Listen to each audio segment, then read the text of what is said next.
By now, you're probably on your third stay-at-home COVID-19 zombie apocalypse script, or at least your third draft. And that's what you should be doing. You shouldn't be going outside. So naturally, you should be thinking about how to film this movie and then actually going and filming this movie in a low-budget way. And in this episode, we have probably one of the best people to give you some advice about low-budget filmmaking, and that's Doug Campbell. And I don't mean low-budget filmmaking like let's tape a camera to a 2x4 and run through the forest. I mean somebody who's making lower-budget films for movies of the week, overseas films, films that are actually being produced, paid for, and distributed on things like Netflix and seen on television. Somebody that knows how to get a movie made. Something very important. And Doug is probably one of the best instructors you're going to meet at the Academy of Art, and really just a good guy in general. And I took his class, and my co-host in this particular episode, Steadicam operator Justin Jach, also took his class. And you'll find that Doug has a way of explaining things about the craft of filmmaking. How to get past the idea in your head as something, well, I don't know if I can do it, into, yeah, you can do it. Let's figure out a way to make it work. So definitely sit down and take some notes on this particular podcast because you're going to get film school in an hour with him. And of course, before we start, please subscribe to the podcast by hitting subscribe on whatever player you're listening to, iTunes, Spotify, Google Podcasts, and of course, Anchor.fm. All right, here we go. Doug Campbell. Okay, here we go. So now we're actually really going to start again for real, I hope. So, Doug Campbell. Hi. So, tell me what's really interesting about you now. as we redo everything. So, Doug Campbell, you are a director here at the Academy of Art University, and Directing teacher. There you go. One more time. Yeah. That's always fun to start off like with my foot completely down my throat. So, prolific director and writer. And you have given a lot of students here their start. Tell me how that started. What was the reason behind being such a nice guy in film, which is not required? Thank you. Well, thank you for doing this interview. Okay, so what happened was, long story, and I'll make it longer. I was teaching in Japan, and I was going crazy. And I said to myself, I got to do this in America in English. I want to teach in America. So I started sending out my resume, applying to film schools to get my MFA degree, which I don't have. And I had to get an MFA degree in order to teach. So I enrolled in the Academy of Art online program back in 2008. And I started taking classes as an online student. And then my directing buddy called me up and said, or producing buddy called me up and said, hey, you want to start making these movies again that we did back in the 90s? I said, sure, let's do it. The technology is different. We can start doing that. So I started directing again. So I figured, okay, I'll call up Academy of Art and see if any directing students want to come down and see the process. So I called up Academy of Art, and Michael Helmy answered the phone. He's no longer with us, but he answered the phone. He said, oh yeah, let me put you on hold. I'm going to put you on with Diane Baker. He puts me on hold, and I go, wait a minute, Diane Baker. I Google Diane Baker, and I go, oh my God, I know who she is. Yeah, she's been in every, she's acted with every, oh my God. All the way back to Hitchcock. Yeah, she gets on the phone, she goes, who are you and what do you want?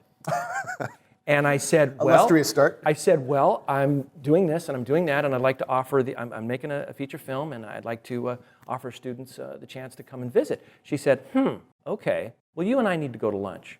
So we went to lunch, and within 20 minutes of talking to her and explaining my life and what I've been doing and how many years I've been teaching in Tokyo, she said, would you like to come and teach at Academy of Art? And I got all verklempt, and my eyes got watery, and a lump in my throat, and I said, I would love to teach in America, and I would love to do that. So I started teaching here in 2010, and then along the way, I kept getting busier and busier as a director and as a screenwriter, and so since that time, I've directed 27 features, and 12 of them I wrote or co-wrote, and on those 27 features, about 325, I think, AAU students, I've actually lost count, have come to the set in Los Angeles via Southwest Airlines or Megabus or however they get there, drive themselves. Yep.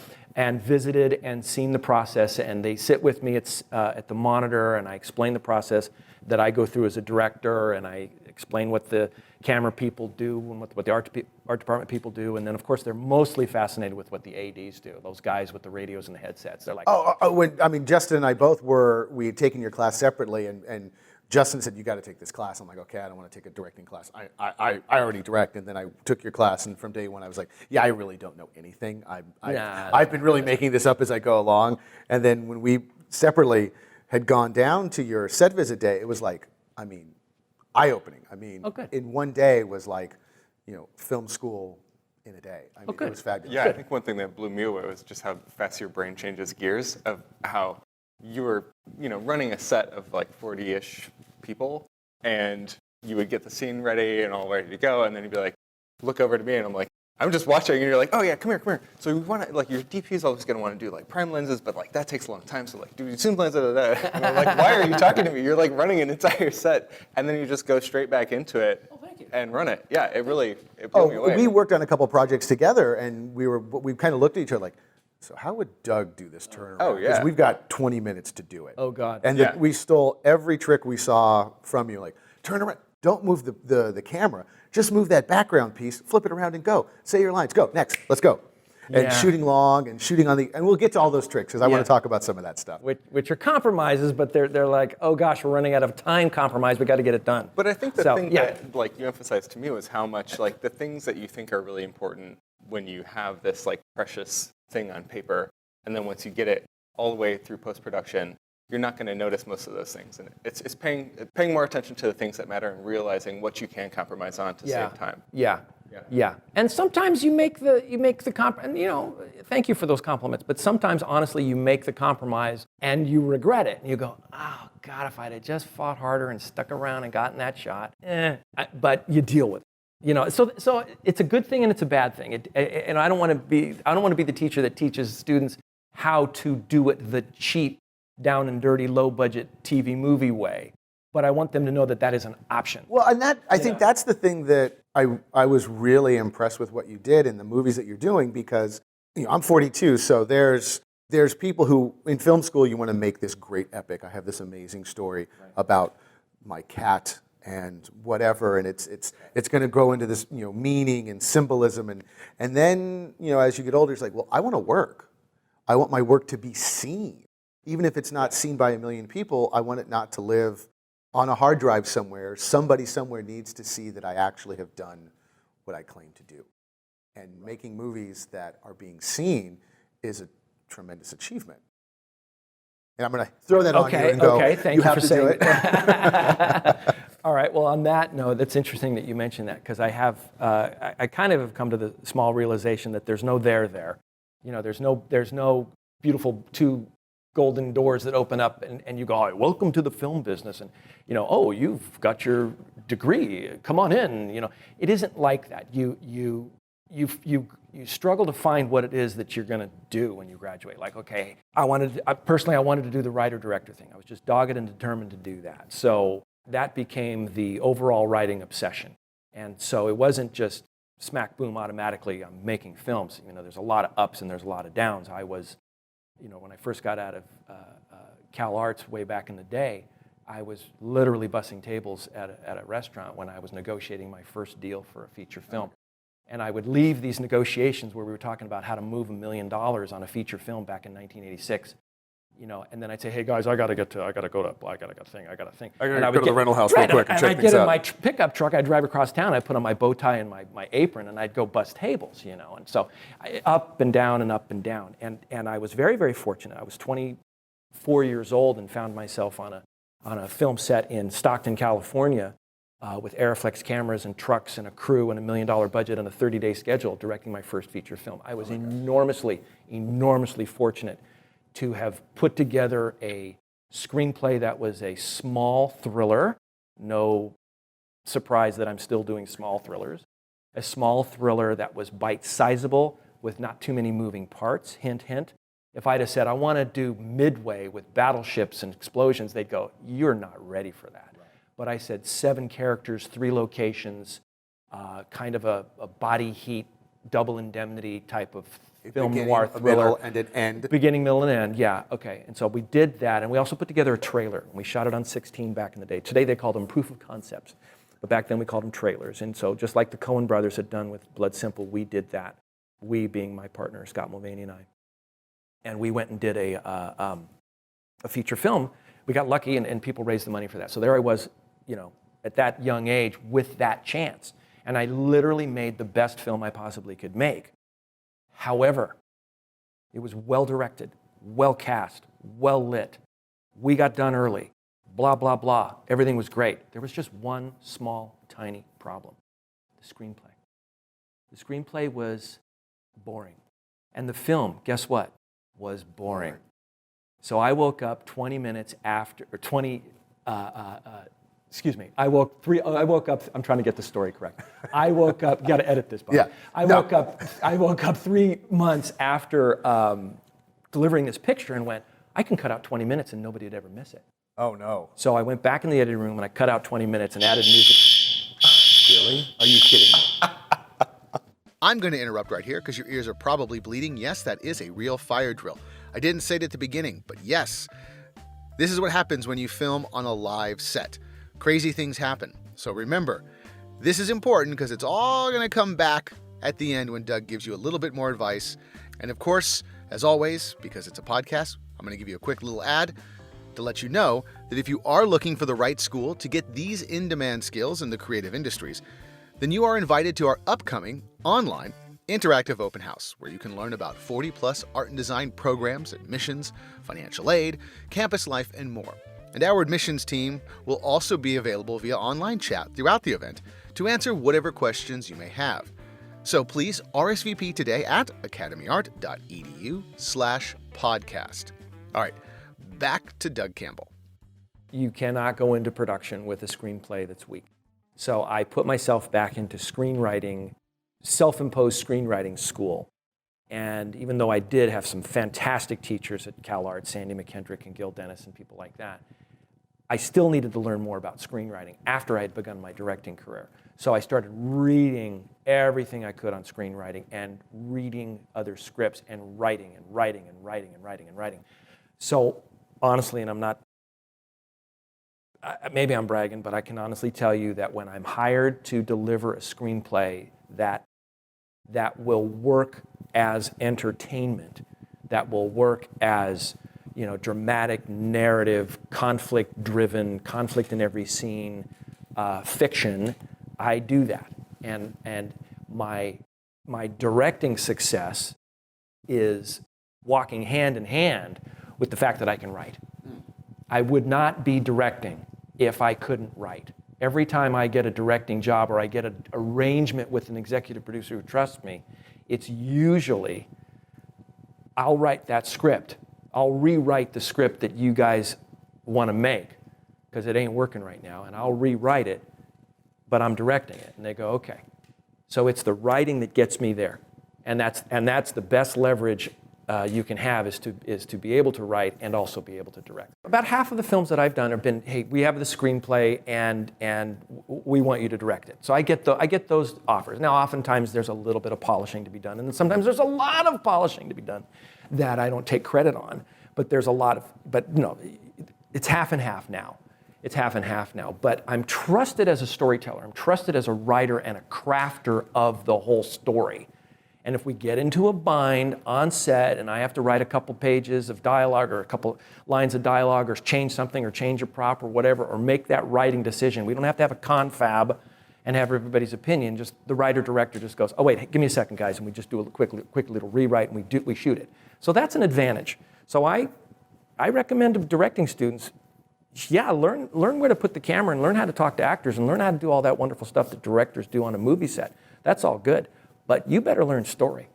Story is where we make our money as directors. We are the chief storyteller on that show, whether you like it or not, especially in low budget. Right, because that seems so, it's funny when you look at stuff that you're talking about your films being low budget, and we're even looking at TV, because a lot, you're doing, would you say it's primarily TV movies? Or okay, what we do, yeah, you're right, that's great. It's great that you asked that. And what we do truly is this. We do independent films that work as feature films that will play theatrically overseas, or they will play on television overseas. Now, nowadays, it's all TV. It's TV overseas and TV domestically. But we make them as completely independently financed spec movies. However, we're smart enough, like the guy on Saturday Night Live, who, I won't do that bit. Okay. But no, we're smart enough to know that XYZ channels out there want a movie about such and such subject. For instance, we make the mother-daughter drama thrillers that get on the Lifetime Movie Network in America, or TF1 in France, or whatever channel in Italy. Women in peril films. And how did you find that? Well, I didn't find it. It just kind of found me. But the thing is, who's making films for that demographic? You go to the movie theaters, it's for the 14-year-old boy. Right. You go to any other channel on cable, and it's for the guys. Yeah, Who's absolutely. making movies for the ladies? Right, because they do watch television. They watch a lot of TV, and they like these movies. And I get one or two responses with the films that I make that end up on the Lifetime Movie Network. Oh God, I would never watch those films. How can you even think of doing that? And then I also meet the woman at Supercuts with tears in her eyes and says, I love that film that you did. I just loved that. So it's a demographic that isn't spoken to. Sure. How did I land there?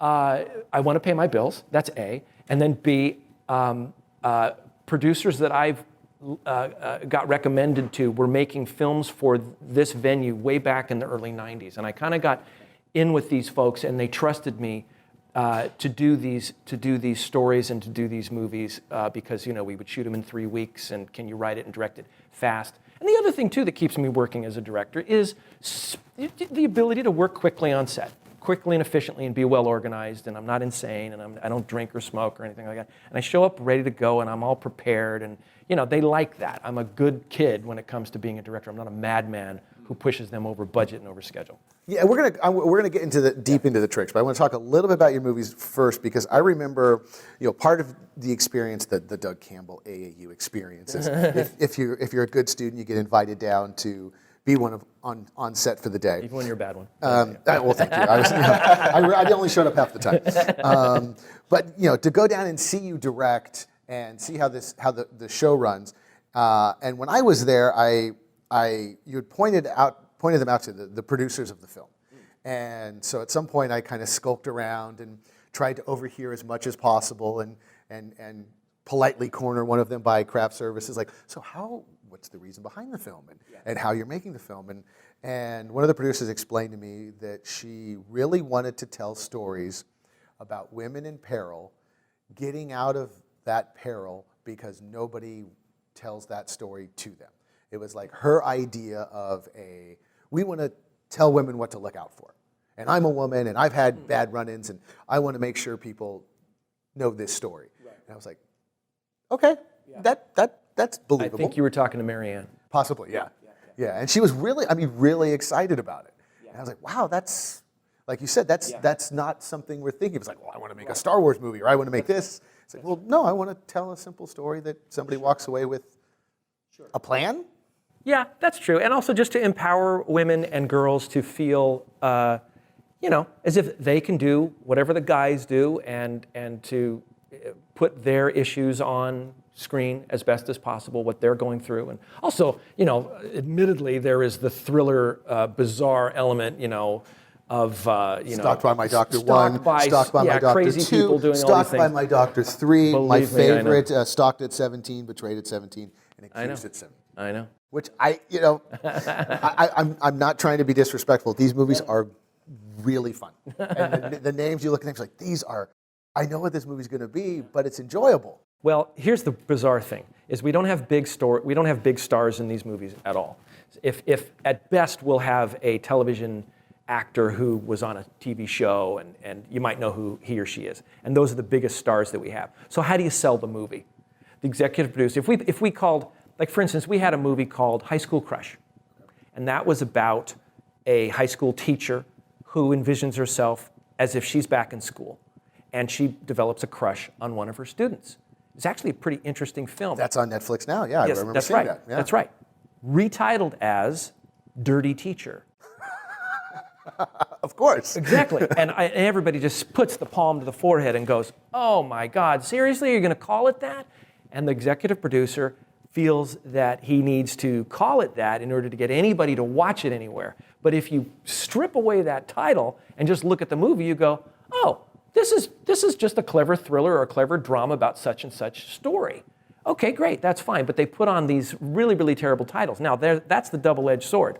I get to work a lot, but the stink of these titles is on my IMDb. So a lot of people won't even watch the movies that I make. They'll just go, oh, and they'll discount the movies that I make and go, those are those movies. I don't spend time watching those movies. And that's been a detriment to my life, frankly. Really? Oh, sure. Do you have any say in that, or does all of that happen I get zero say in that. hands? I get zero say. I can complain. I can come up with story ideas, or title ideas, and I can say, why don't we call it this, or why don't we call it that? At the end of the day, the guy who pays for the movie has to know he can get the movie sold.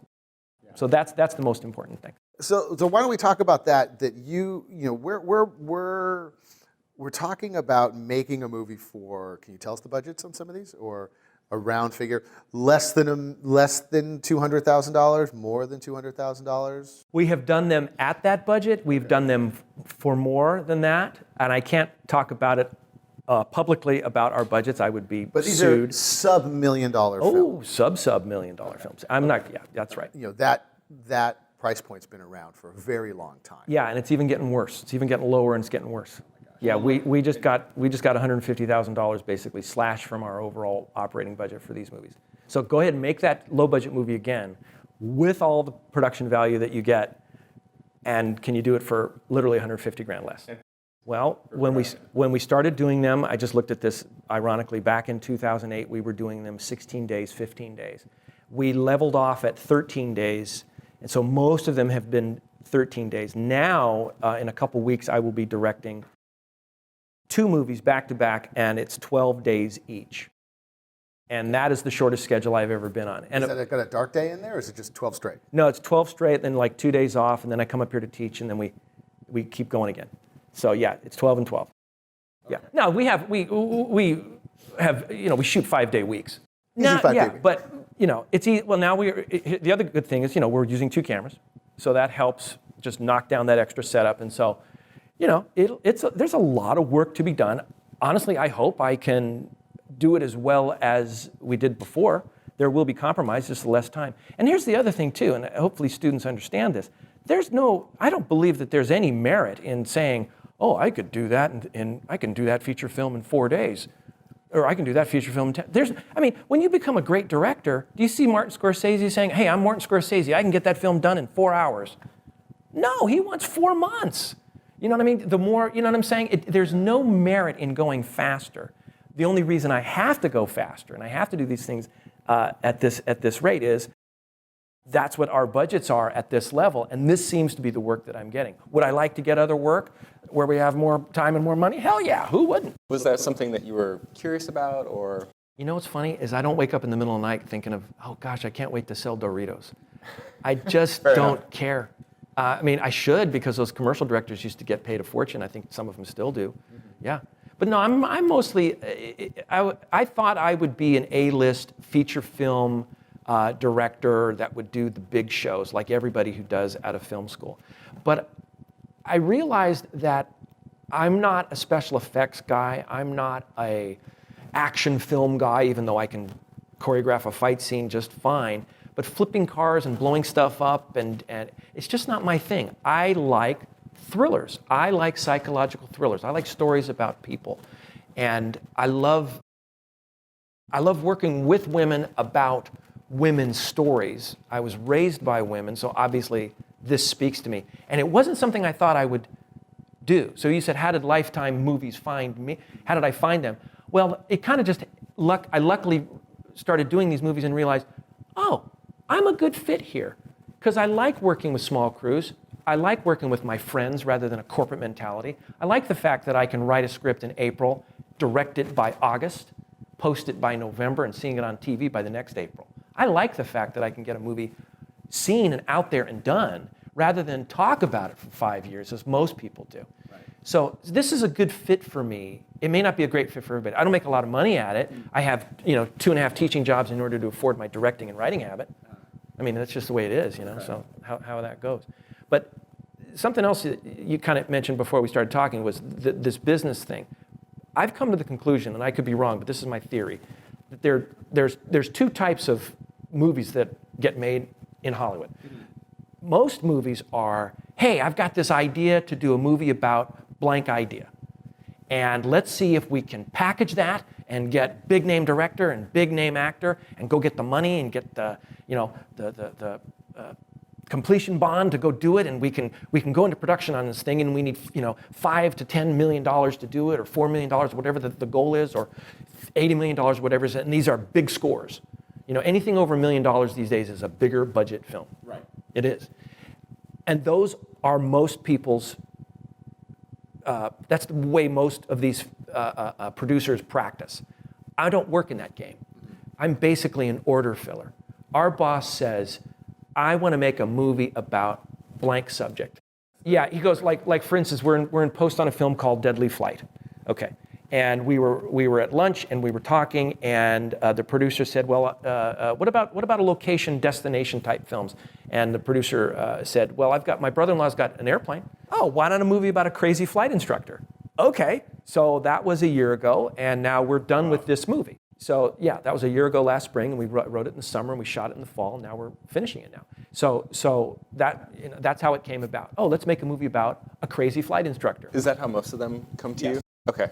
Yeah, You have a very basic prompt. Sure. And then you flesh that out. Or lately it's been, and this is lucky for me, is come up with some ideas, Doug, about like what did he say? Domestic help gone wrong. Okay, so okay, correct. The maid, the caregiver, the milkman, whatever.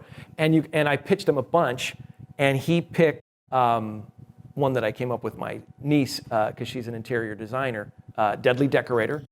So we're going in for Deadly Decorator. I was just on the phone with the producer right now for that. Deadly Decorator. I think you're speaking to a real need. This is a real problem. That's right. That's right. But no, And we're also doing Trapped by My Caregiver. Remodeling a part of our house, I can see where all of the murder wants to happen when we're dealing with this. Absolutely. There's a lot of anxiety letting somebody, who you don't know into your home. Yeah, murder's at the top of your mind at that point. So I've been doing a lot of these very. Are you just silly, paranoid about everybody at this point after writing all this? I've been doing a lot of the silly thrillers that are fun. We all know there's a bit of a sense of humor going on with them. And then every once in a while, a serious drama comes around about a bizarre subject. Like, for instance, we did this movie, which has a terrible title, called Double Mommy. And it's on TV, you can see it now. And it's about a girl, I didn't write it, but it's about a girl who is impregnated with twins, and one twin is the child of one father, while the other part of the twin relationship is the father of another one. And that's actually a thing that can happen. And we explored that. The writer explored that, and we made a movie about that. And that's just a straight-ahead drama about what would happen if that were to happen. And that was fun to do. That wasn't any thriller element, really. I mean, that was. The guy goes nuts at the end. But the most of it was just a drama about what people go through. So every once in a while, we do just a straight-ahead drama. But most of these are thrillers, and they're kind of silly. How are you writing these things so that you can have 12, 14-day turnaround on your production? If I speak upon that, then you'll know all our little secrets now, won't you? You'll know exactly where all the bones are buried. All right, what you basically do is you guys are filmmakers. You know what it is to make a movie. You guys, make movies. Okay. What can you do inexpensively? Well. Can you do an action movie inexpensively and do it well? Well, no. Because any action movie that you make will be compared to Iron Man. And on a low budget, you just can't compete. Can you do a animation film or any kind of a period piece on a low budget and do what the Merchant Ivory guys would do, or do these fantastic period pieces? No, you're just going to get creamed. The idea of your wardrobe budget is your entire budget of your film. So what can you do? You can do contemporary. You can rent homes. There's this website out there called Gigster, and up here in San Francisco, there's Peerspace, and Peerspace is in LA as well. And you can rent homes now. It's very easy to rent homes. You can get a crew that can shoot well on location, a small crew, so it's not a huge crew. Are there any stunts? Sure. There's a quote-unquote stunt. It's called, somebody gets pushed toward the stairs. You cut to the other character watching, and you hear the thump, thump, thump, and then the next thing you know, the person's on the floor. You don't do the stunt. In the story, there's the stunt, quote-unquote the stunt, but you don't really do the stunt on set. And you come up with every low-budget trick in order to pull off the thing. We just did this movie, Deadly Flight. Oh boy, we went out there with the RC-controlled model airplanes. So that's the thing, is that you kind of work backward. You go, what can you pull off? So then write to that. So I'm able to write knowing what we can make on our budget and knowing what I can direct with the elements that I've got. Well, I mean, that's important to know. I mean, that makes sense, because you're talking about going down the stairs, and somebody falling down the stairs is not a cinematic scene that your whole movie should rely upon. No. It's just story. she's falling down the stairs, that's why she's in the hospital. Correct. So we need to get out of it, and so everybody understands. And the good news is our audience, which is this, moms and daughters at home watching cable, they don't care. I never heard a mom or a daughter say, oh my God, did you see the way that guy's head exploded? Did you see the way that car flipped? Right. Wow, that was so cool when it went up in the air. They don't care about that. They care about the story. So it's story, story, and story. And so we cut around those things. And we might have certain elements that are expensive in our movies, but we don't cut around it. We cut around them or write them out of the movie or whatever we do. So it's a matter of writing these things with the scope of the production in mind of what you're going to do, and not be dreaming of what you would like to do, as a writer, and hoping someone will go fill that bill. You kind of have to know like what you can actually pull off. I mean, I think for me, like being asked to do a movie about flying and in airplanes on such a tight budget, on such a tight schedule, would scare the crap out of me. Yeah, I'm just thinking about I mean, how much time did you actually film up in the air, or I'm like picturing you doing like poor man's process shots. We did. We did with everything. The airplane? Yeah, we did poor man's process in the airplane. We also did, we did miniatures.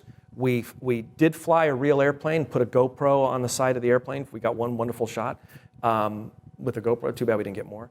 And I knew that that flying time, being in the air with a pilot and a plane, would be our most expensive thing. So I planned it. This wasn't anything in the script, excuse me. I planned it that anytime our characters were in this airplane, they would be wearing the same jacket. So I'm not kidding you. We literally took, there's 4 people that you can put in the airplane in a Cessna. Me, the director of photography, Academy of Art graduate David Dolnick, pilot, and the actor. So David Dolnick sat in the back seat, and I sat in the back seat with the whole script on my lap. And the actress or actor had the whole script on their lap, pretending they were flying.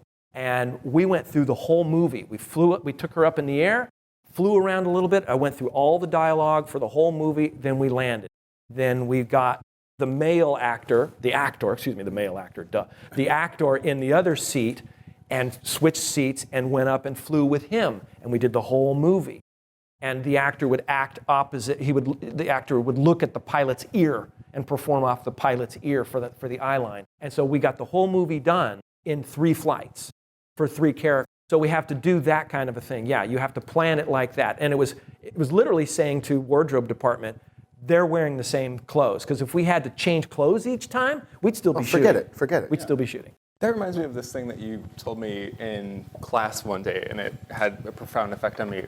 One thing that you were always stressing, which I remember all the time, is always shoot your master all the way through, all the time. Because like you get in there, and especially as somebody with kind of like a cinematographer mindset, you're like, oh yeah, I want to set the camera up here. I'm going to shoot through the glass, and then like rack focus. And you're like, so you just spent 20 minutes shooting this one shot. And let's say the cops show up to your location, or your generators go out, and all you've got is this one shot of 2 lines of this entire scene. Right. You're like, set up the camera wide, let all the actors do it, because it also gives you a chance to rehearse. Right, that's right. And then if everything goes, you got sideways, you've got the mastery, and you at least got this story to get you through to the next scene. Now, the cops shouldn't show up, you should have a permit. But once in a while they do, and you have to go, oh gosh. Yeah, that actually, I did get shut down once. How dare you? I'm making a movie, I know, officer. don't you guys understand? Yeah, act of God or fire drill or whatever. We got to cut you. exactly. You get your master. Yeah, always get your master. Always get your clean entrances and exits. Yes, yes. Well, I mean, those are things that, I mean, let's talk about some more of those tricks, because I mean, again, when I went down there and when Justin went down there, both of us came back just like, oh, and he did this and he did this, and I got this note, and I'm trying to draw the stuff because I can't take pictures. And I mean, you had done something where you were filming in a police, the set was a police station. Right. And so lighting guys had come in, the gaffer had come in, placed cameras, set design had done everything. Everything's built and ready to go. And then you walk in and you see that they've set the camera in the center of the scene. And you've got what turned out to be what seemed like 6 pages of dialogue in a very short time. You're like, no, we're going to set this up on the far edge of the scene, film all of our dialogue from here, and then turn around and go to the other extreme end of the scene. And then you had 10 extras in cop uniforms walking around back and forth in front of the cameras so that everything looked massive. And I went and I looked and found the movie and watched the scene where I was there. I'm going, that little room looked huge. Right. And I mean, what are some of those other tricks that I poorly explained? No, you explained that quite well, and oftentimes the sets look a lot bigger. Well, you put a 18 millimeter or a 14 millimeter lens on a camera, and your little tiny apartment looks very big. It's that kind of thing where you get the depth, the longest axis, where you can see through to the horizon, and the other thing too that I've been doing lately. And I hope I didn't steal your trick. No. Everybody does that. Everybody does that. But the thing that I've been doing lately, which script supervisors hate, is I basically go, no one's watching those extras. We think we are, but no one's really watching those extras. Now, if there's an extra, a background player who's got a really loud shirt or a really loud hairstyle, you're going to remember that person there because it's going to drive your attention. But if you just switch a few clothes on them and you put them in the background again, and recycle them like good first ADs will do, you can get 5 to 10 extras on your set and make it look like you have the whole place packed with 50 people.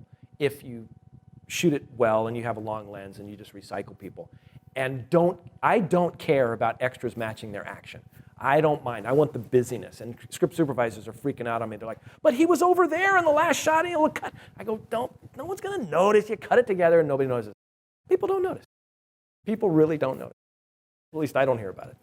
No, I mean, you have to do that. That's low budget. Yeah, and that's what low it budget just made more sense because by the time you've edited it, and your edits every 1 to 3 seconds at the most, it seems like now that you're bouncing around so much, and you're always going to that close up of the emotion of the actor, the actress. That by the time you get there, it's moving colors. Well, and I think that's also important because you have so many roles to manage on a film set that knowing what you actually need to spend brain space on frees you up to do all the other stuff. I think something that I run into and a lot of early filmmakers run into is you have this perception of the world of like how it needs to be in a real life situation, and that's not actually what it needs to be to look real on camera. Correct. And so two-dimensional engineering for that end result and knowing actually what people are going to be focusing on so that you are not worried about getting 20 extras and you can do it with 5, frees you up to do a better job on getting your principal actor to give that more emotive performance. Right. And only, you're right, and it's geography, as I always say, is in the audience's mind. We create the geography through the two-dimensional space of what is actually important.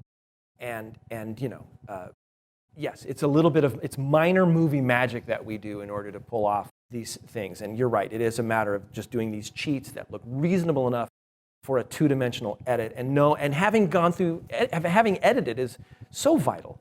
So oh, I can cut that together, and no one will know. But if you haven't edited, and some people on set haven't edited that you work with professionally, they just never get into the editing room because that's not their job. They don't know that side of it. Actually, I was going to ask you that. How involved are you in your post-production process? Okay, that's a great question. Depending on the producer, some producers are more TV producers, where they'll say, thanks so much for your work on set.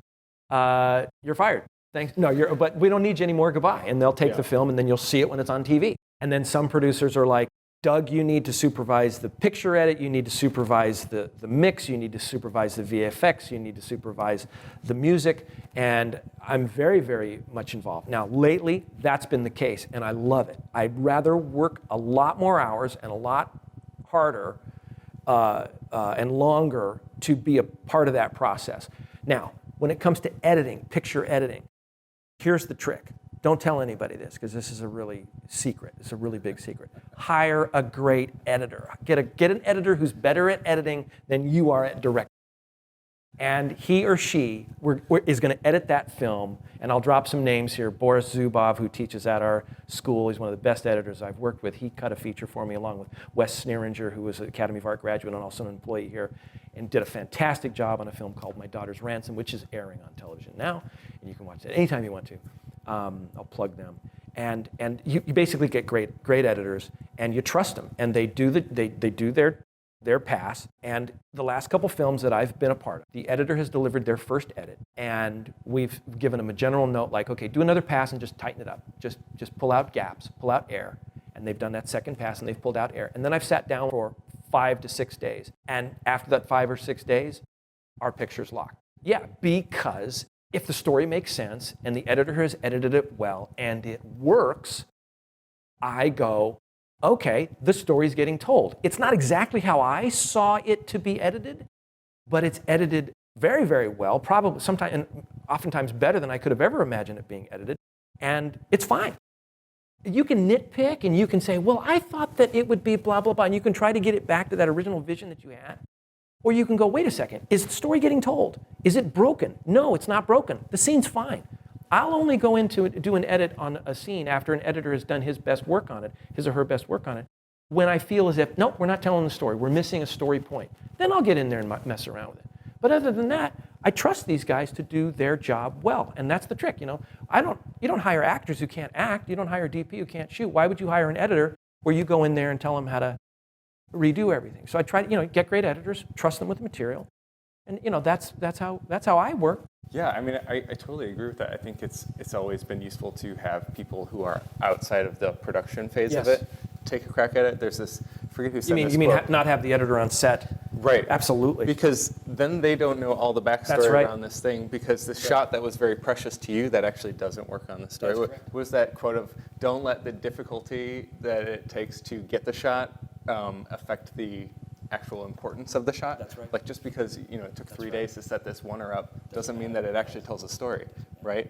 And so like if I were cutting it, I'd be like, well, this is definitely getting in there, and it totally gums up the works. Yeah. And you have somebody objective in there to be like, oh yeah, no, this makes no sense. Yes. This is how I actually need to tell a story, so I can understand. Alex, to his credit on Deadly Flight, Alexander Van Hesch, who's an Academy of Art graduate who just edited Deadly Flight, which we're in post-production on right now, he heard me saying, I had no script supervisor. Done a couple films without a script supervisor. It's very, very challenging. But he'll hear me saying, "Okay, that's good. We got an airplane moving in the background. Good. I hope we use that." So he heard me saying that on the audio. So he would cut to a scene of dialogue where an airplane would be taxiing along the runway behind one of our characters in the background, completely screw up the audio. Completely screw up the audio. But he knew that we're making a movie about airplanes, so he did a director thing by saying, "I'll use this shot even though the audio's bad and we've got to ADR it, replace the dialogue, because we want the airplanes in the movie. That's the production value of the movie." So a movie without airplanes is not a movie about airplanes. it's like a samurai movie with no swords. Exactly. So he made sometimes the editors, they're on your side and helping you out. Sometimes the notes come down, there's not enough camera movement in your films, Doug. I'm like, God dang it. I mean, I got you a movie in 13 days. Now you want massive Steadicam moves? It's like, we don't have time for Steadicam moves. So it's like, okay, how can we get the movement in the film? I mean, how do you do that? Well, in other words, if an editor is cutting out a fantastic dolly move or a fantastic camera move in order to just get to the next story point, sometimes I'll say, I understand why you did that, but the directive from on high has been, there's not enough movement in your movie. And I need that in order to have a expensive-looking film, quote unquote. That's interesting you talk about that, because the one and only feature film I DP'd when I learned I was not a feature film DP, at the end of it, when it was fully edited, myself, one of the producers, and the first AD sat down and calculated how many days of shooting we cut out when we looked at the final piece, and we had lost an entire week's worth of shooting on the editing room floor, because we just didn't nobody made decisions, and everybody thought that was important. And we looked and we could have just skipped all this, and the writer and the director wanted it in, and we're like, the entire 4 actors gone, a whole week of shooting, gone. Like, wow, that could have paid for everybody in this room, a better camera, a lot of things. So how do you, when you look at a script, what is your thinking, aside from the creative side, when you're looking at a script, how are you going, here's where money goes, here's where it doesn't, here's where we need to work on tricks, and how do you break down a script for now a 12-day shoot? That's a great question. I have always subscribed to what my teacher, Alexander Sandy McKendrick, taught me back in the day, which was if you can cut it out without ruining what's left, then by all means you cut it out.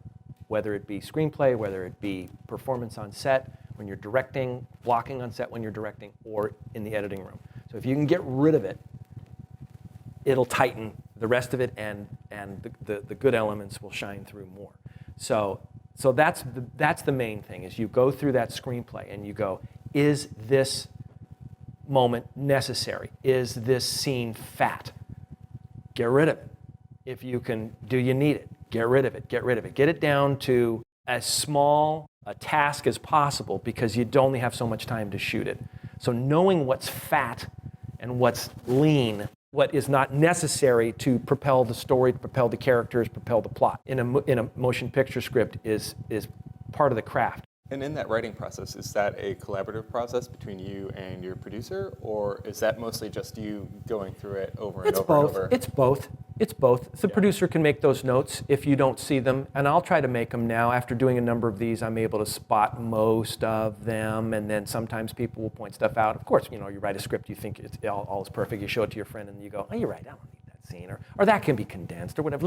Whatever you can get rid of. I was directing my second feature film at age 25, and I sat at Photochem Labs with a bunch of executives in the back, and I had a yellow pad on my lap, and I was taking notes, and we would screen the film. It was a film called Zapped Again, and we would screen the film, and the producers would go, okay, that moment, that can go. Okay, that moment, that can go. Okay, that line, we can get rid of that line. And I was just writing all these notes going, my God, they're destroying this film. No, they weren't destroying this film. They were tightening the film. They were improving the film by getting rid of, and tightening. Now, you ask about scheduling that. That is an art form unto itself. We will basically write 5 or 6 to 7 drafts of the script. We will do 14 drafts of the schedule, because the schedule is, hate to say it, sometimes more important than the screenplay. Because if we can't get it shot on time, we're not going to get the film made. Now, the screenplay is, of course, more important than anything else. But once the screenplay's there and it's locked, we will work on that schedule and massage it so we can get all of the parts there. And there's an art form to scheduling. Obviously you schedule it with, locations in mind, and then rooms in the house or location in mind, and how you will move the crew. But you also have to schedule it with actors in mind, such as, oh, she'll be in the makeup chair for an hour and a half. Actress number 2, she'll be in the makeup chair for an hour and a half. If you need both of them at the top of the day, and you only have one makeup person, you just screwed yourself, because you're going to be waiting for people to get out of the chair for 3 hours before you can roll. So why don't we just start with a scene with one of the guys that only needs 15 minutes in the chair. While we're shooting with him, she's in the chair one at a time. You know what I'm saying? So it's a build. And also you don't call in all the extras for scene 1, because they're not going to get there, and then you have to build this enormous thing. You start small, build up, the middle of the day gets bigger and bigger and bigger, and then toward the end of the day, you start doing scenes that have less elements to them, so you can manage that. Scheduling is totally an art form, and the first ADs of the world are much better at it than I am. That responsibility falls just on you. Ultimately, it's my responsibility. If the schedule is approved, and I say, yes, we can get that thing done, we can shoot it, no problem. If I don't get it done, it's my butt. So I am very closely embroiled with the first AD as we're doing that schedule to make sure that it can happen. And oftentimes, what we'll do is the AD will have Movie Magic scheduling open on his computer, and I'll be next to him with the screenplay, and up comes a scheduling issue, and I'll go, okay, let's rewrite that scene to take place at this location so we can get that all shot in the same thing. Okay, hang on a second. And I'll rewrite it. We have to. You have to with low budget. So once you get your locations and then your schedule starts to take shape, then you look back at your screenplay and go, okay, can we move scenes around in the script, change one or two lines of dialogue in order to make this thing work better for the schedule to get the days done? And if you can do it, you do it. Now, if it's like, nope, we can't change that, it has to take place this way, then we'll fight for it and do it. But if it can be changed in order to make the schedule work more efficiently, you do. One of the coolest days in your class was actually a scheduling exercise. It's something that I had never thought about. You're like, okay, here's all of your day exterior scenes, here's all your night exterior scenes, here are your 4 locations, and then you get everything arranged perfectly, and then you're like, okay, executive producer just called up, we lost this location, we have to do it here, and so then you're sitting there with the script, and you're like, okay, well, I guess this doesn't have to happen here. Yeah. I guess I can move it, and it just blew my mind how much work, how much Tetrising Yes. goes in Oh, yeah. to getting it to fit within that schedule. It just blew my mind. It made me never want that to have to be my job. Yeah, that's right.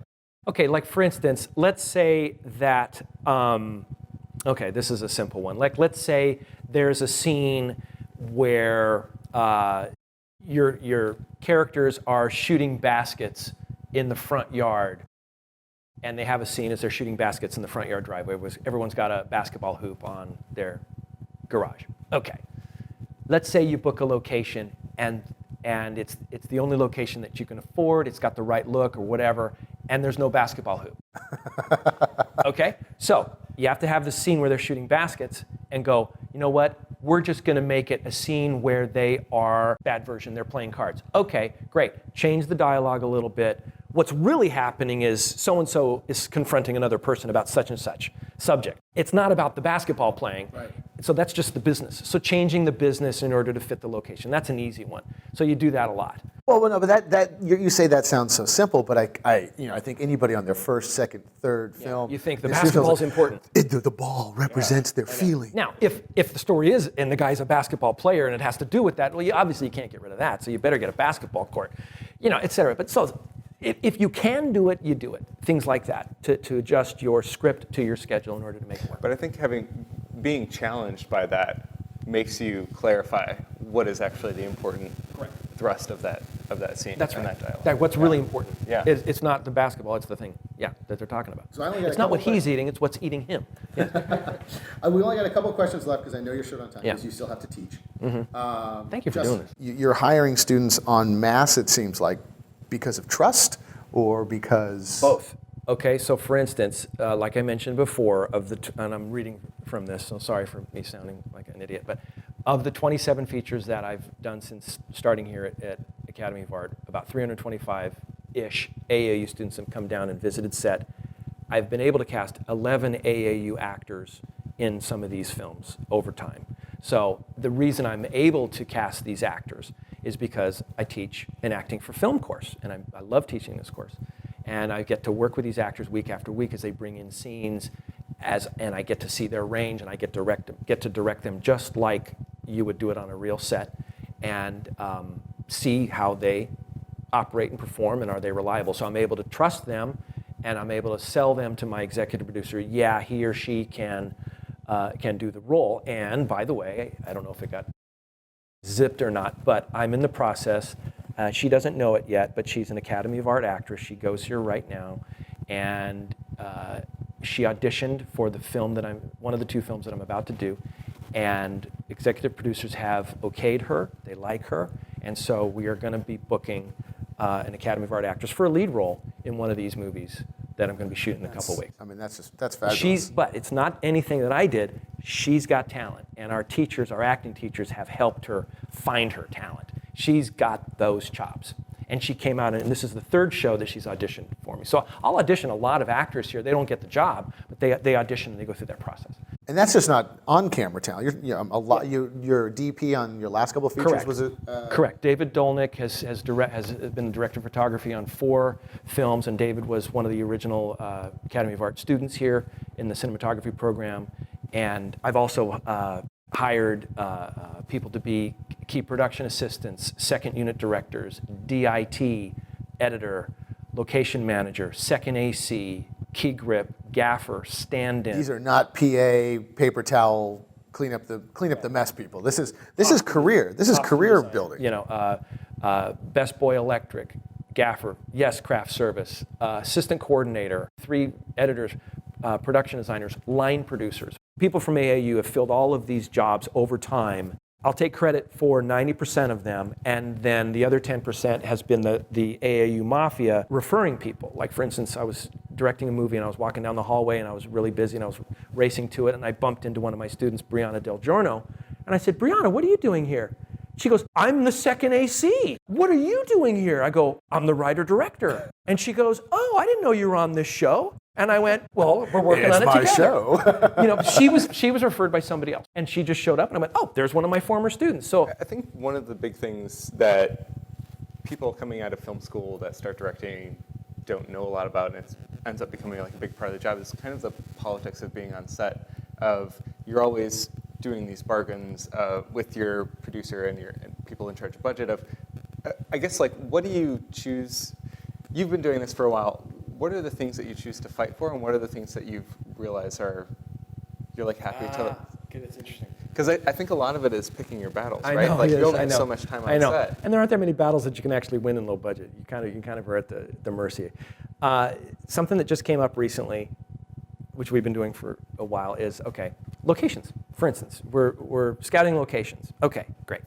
As we went forward and scouted locations on these 2 films that we're doing, I basically told location manager person, I said, no matter what, we can't have white walls. And they go, well, why? And I go, because photographically, it's just dreadful. It just, light gets reflected everywhere, and the backgrounds are brighter than the faces usually, and it's just nasty. So we fight for locations with white walls. We fight to find locations with white walls. After having done this enough, I know that there's very few instances where I can shoot what we need to shoot in as record time as we need to shoot it, and light a house with white walls well enough to get a good look. And if I turn in a bad look, it's photographically, it's reflective on the director as well as the director of photography. So no white walls. That's what I'll fight for. Great cast. That's what I'll fight for.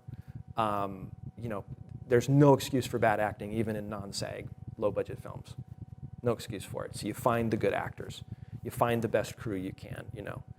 And the other thing I'll fight for is just, let's have a fun time on this set, and let's not have a stressful environment. And the producers are all in for that. Nobody wants to have that, because we don't have a lot of money. The least you can do is treat people well, thank them, feed them properly, and send them home at a good hour. And I'll warn my crews. I say, if I bark or I get upset, if I say, let's go, we got to move, and I get a little bit testy, it's not because we're trying to get some amazing shot that will change cinema history. It's the fact that I want to get you in your car at 12 and a half hours so you're not falling asleep on the road and getting into a car accident. Because if you die because I wanted to get another setup, I'm going to talk to is like, oh yeah, Doug, like, if he asked me to work on a free project for him, I would do it in a heartbeat, because everybody feels that, of what you're saying, of like, oh yeah, he gets in and got out of here, like he pulls his weight. There's a lot of directors that, like, you know, they'll end and they're like, all right, see you later, I'm in my car, and they're there, and they're like, Doug is the kind of guy that, you know, it's an hour later or something like that, and he's still there, like, bringing like the couches and stuff into the moving truck and like making sure that everybody gets out on time. It's funny that you mention that. Now, 2 things on that. First of all, I no longer ask anybody to work for me for free. I did enough of that as a student. I will never do that again. Then secondly, the thing that I've discovered is that when the director and the producer wait after we call wrap and help move craft service to the truck, help put the furniture back together, help vacuum up, help coil cables, help push the carts back onto the truck, or whatever they've got to do, it's not much of our time. It's 45 minutes to an hour of our time. But boy, does that buy a lot of mileage with the crew. The crew notices that, and they go, wow, these guys are good people. They really want us to go home on time. And sometimes I had this one gaffer, his name was Phil. Get it? Phil Light? I thought it was funny. Anyway, and he would say, we're going to go home late, we're going to go home late. And I would go, and then, you know, we'd have tail lights at 12 and a half. I'd go, hey, Phil. I said, got your tail lights at 12 and a half, buddy. Don't give me your crap. You got your home on time, you know. But it means a lot when you do that. And a lot of people, directors and producers go, hey, I have worked long enough in this business, 40 years in this business. I don't rap anymore. I've earned it. Great. You've earned it. Go home. That's great. I'll stick around and do it, even with my gray hair, in order just to send a message to the crew that we care about you, we love you, and we're there with you.